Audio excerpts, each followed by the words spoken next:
ਕਿਵੇਂ ਗੱਲ ਬਣੀ ਨਾ ਦੁਨੀਆ ਦੇ ਹਿਸਾਬ ਤੇ ਆਖਰਤ ਦਾ ਹਿਸਾਬ ਕਿਸੇ ਬਾਦਸ਼ਾਹ ਕਿ ਕੋਈ ਮੇਰੀ ਕਬਰ 'ਚ ਇੱਕ ਰਾਤ ਰਵੇ ਤਾਂ ਮੈਂ ਬਾਦਸ਼ਾਹੀ ਦੇਣਾ ਤੇ ਹੋਰ ਤਾਂ ਉਹਨਾਂ ਨੂੰ ਕੋਈ ਬੰਦਾ ਨਾ ਲੱਭਾ ਤੇ ਉਹਨਾਂ ਨੇ ਕੁਬਾਰ ਨੂੰ ਆਖਿਆ ਵੀ ਤੂੰ ਯਾਰ ਵਿਹਲਾ ਬੰਦਾ ਨਾ ਕੱਲਮ ਕੱਲਾ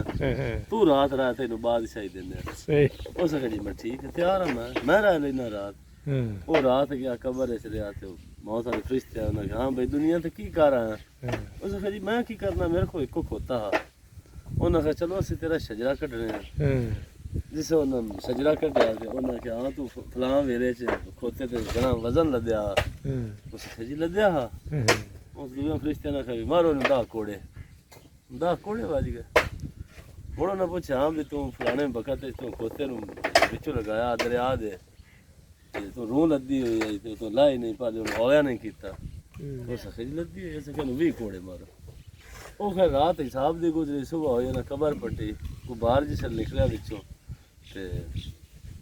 ਵੱਜ ਵਗਾ ਸੇ ਵੱਜਿਆ ਤੇ ਆਵਾਮ ਉਹਦੇ ਮਗਰ ਵੀ ਬਾਦਸ਼ਾਹ